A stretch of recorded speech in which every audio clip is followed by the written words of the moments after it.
Thomas and the Twins. Dear friends, Bill and Ben keep asking if they can be in a book again. Well, in Cornwall during 1988, I met Bill and Ben's twins and talked to the driver of one of them at Park. He set me thinking, and this is the result. If our China Clay twins enjoy being in a book again, they should thank him, not me. I hope you will enjoy the stories too. The author, Christopher Audrey. Scrambled Eggs. The bridge across the river needs repair, the Fat Controller told the engines. I shall have to make a weight limit to cross it for a while. Percy and Daisy will be alright, and Toby too. But Thomas is too heavy. Thomas looked anxious. How would you like to go and help Edward? Suggested the Fat Controller. Can Annie and Clarabelle come too? Asked Thomas. The Fat Controller shook his head. They'll be needed here, I'm afraid, he said. Daisy can't carry all of your passengers on her own. Percy promised to look after Annie and Clarabelle, but they were sorry to see Thomas go. To cheer Thomas up, Edward took them to see Bill and Ben, the twin engines who lived at the China Clay Harbour. Oh dear, not another blue engine, said Bill cheekily. First Edward, then Donald and Douglas, and now, don't forget Gordon, interrupted Ben. He came here once by mistake, so he said. I don't think he enjoyed it much, he added innocently. The twins both chuckled, remembering. No, but seriously, Edward, said Bill, why doesn't the Fat Controller paint engines a proper colour? Like us, for instance. Thomas let off steam indignantly. Let me tell you, he began. All right, Choo-Choo, laughed Edward. Go and move those trucks, or there won't be much room for any more. Bill and Ben, unabashed, went off happily. You just don't have to take them too seriously, explained Edward. Thomas smiled ruefully. I wish I knew how to deal with them, he said. Near the harbour, the line crosses a lane. The crossing had no gates. The lane led to a farm which made butter and supplied eggs and milk to shops in the town. One morning, the farmer had difficulty starting his lorry. He did it at last, but the lorry jerked along in fits and starts. The farmer was worried about his load of milk, butter, and eggs. That milk will be turned to butter soon, he muttered to himself as he neared the level crossing. The lorry lurched across the rails. The back wheels were just clear when its engine made a noise like a tired sheep and stopped. The back of the lorry was still jutting out over the railway line. The farmer struggled to start it again, but it would not go. He had just got down to telephone for help when he heard a train approaching. Thomas wasn't going fast. When he saw the lorry, he set his brakes hard, but he couldn't stop. He hit the lorry with a loud crash. The force of the blow spun the lorry round. Splintered wood flew everywhere, and eggs, butter, and milk were catapulted over Thomas. Ugh! He exclaimed, and stopped. Just look at my poor old lorry, said the farmer, emerging from behind the hedge where he had been sheltering. What a way to make an omelette! The driver made sure that Thomas wasn't hurt. Then he stood back and surveyed the mess. He began to laugh. It's not funny, said Thomas crossly. An egg yolk trickled down his nose and burst on his buffer. You're not standing where I am, said the driver. You look just like a scrambled egg, Thomas. Well, if a scrambled egg feels as wet and sticky as I do, then it's very uncomfortable, said Thomas. Please clean me. Both driver and fireman tried hard, but the heat of Thomas's boiler had cooked the eggs, and they were stuck fast. Sorry, Thomas, said his driver at last. We can't block the line any further. We shall have to go on. At the end of the line, Thomas was taken to Bill and Ben's yard to be cleaned. The twins were there. Hello, said Bill. What's this? Must be a new engine, said Bill. Ben inspected the arrival carefully. "No, Bill," he said, "that's not a new engine. It's Thomas." "But it's not our color, Ben, and Thomas doesn't think our color is proper for an engine." They heard a grinding noise. "Are your joints stiff, Bill?" asked Ben. But it wasn't Bill's joints. It was Thomas, gnashing his teeth. What a picture!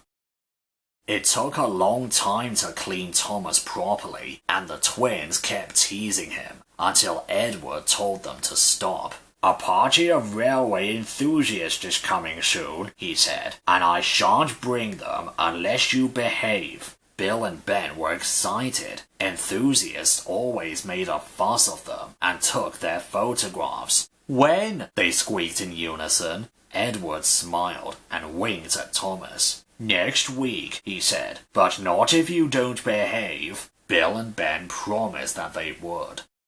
"Is it next week?" they asked Thomas each morning. Thomas enjoyed keeping the twins in suspense. "Next week never comes," he would answer mysteriously. Bill and Ben weren't worried. They kept urging their crews to polish them. "What's the hurry?" they laughed. "The enthusiasts aren't going to eat their breakfasts off you, you know." "No," Bill whispered, "but they might if they were Thomas." The twins thought this a huge joke. It was lucky that Edward and Thomas weren't there to hear it.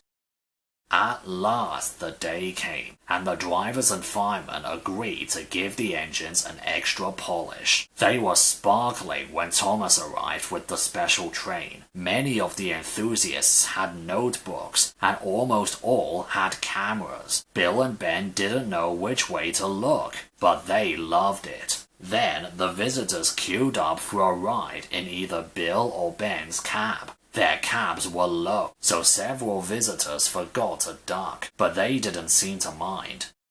The enthusiast's visit was almost over when a shunter came running up. "A ship needs moving before the tide goes down," he said. "One of you see to it, please." Ben went at once, and most of the visitors went to watch. Only one man stayed. He had a camera which took instant pictures.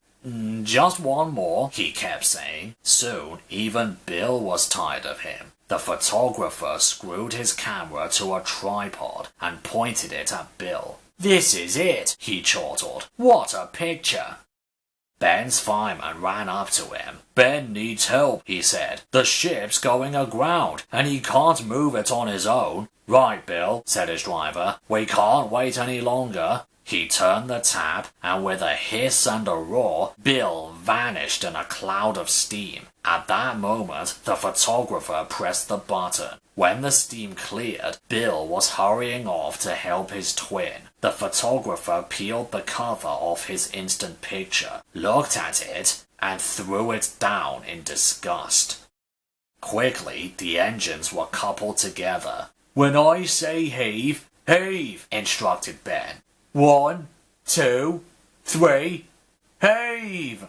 "Come on," puffed the engines. The cable tightened and stretched. At last, with a shudder, the ship slid off the mud and, towed by the engines, glided into the deep water. Bill's driver found the discarded photograph on the floor. All it showed was a cloud of steam, with, very dimly, Bill's funnel at the top. He showed it to Bill. "What a picture," remarked Bill to no one in particular. Trevor Helps Out. Trevor the traction engine was feeling depressed. He couldn't breathe properly. "Your boiler needs mending," said his owner, the vicar, "but I can't afford it at present." One morning, the vicarage telephone rang. The vicar answered it, and then hurried out to see Trevor. "You may be a bit under the weather, but you can manage this," he said. "The farmer has a tree down and wants you to saw it up for him." When Trevor had steam, he went to the farm and set to work in a field near the railway, trying to clear the fallen tree. Thomas passed by with Edward's coaches. He whistled happily. Edward liked trucks and had been delighted to let Thomas have his coaches for a while. When Edward passed later that morning, he was pulling trucks with a sort of tent over them. These were especially made for carrying china clay. The men called them hoods. Why hoods? Thomas asked Bill and Ben. The hoods are those things like tents, explained Bill. They keep the clay dry, added Ben. Wet clay goes in tanks. But to Trevor, they were simply trucks. He was enjoying himself. The only thing he liked better than sawing logs was giving children rides. He chanted happily as the pile of logs beside him grew. Edward returned with some empty trucks. As he passed the place where Trevor was working, the line seemed to wobble beneath him. That feels like a loose rail, he thought. We'd better tell the maintenance people. At the harbour, Edward exchanged the empty trucks for full ones and set off for the junction again. Trevor dozed. The wind had dropped, and it was comfortable in the autumn sunshine. It seemed no time at all before he heard Edward coming back. Trevor whistled a cheerful greeting. He was watching Edward, and so he didn't see one of the trucks, sixth from the end, sink, jump, and shudder just at the place where Edward had felt a weakness in the line that morning. Sparks flew, a truck wheel jammed, and with a crack, a coupling broke. The last 6 trucks and the guard's van lurched, bumped, and stopped. The guard, safe in his van, blew his whistle. Edward, far in front, didn't hear it and hurried on, without realizing what had happened. But Trevor was closer to the guard's van than Edward. He heard the whistle and looked back to see the trucks lying in strange angles on the track. He whistled in horror. Stop, Edward! Stop! Edward heard that. It's Trevor, he cried anxiously. What's wrong? We'd better stop and see, said the driver. The fireman climbed onto the tender. Phew, he exclaimed. Look, it's not Trevor, it's us. The guard went to protect the train. The fireman went to the farmhouse to telephone for help, and the breakdown gang soon cleared the line. That evening, the Fat Controller came to see Trevor. Thank you, Trevor, he said. I've heard about your boiler, and because you have saved a nasty situation, you ought to go to my works and be mended. Would you like that? Oh, sir, said Trevor. Thank you. That would be lovely. Down the drain.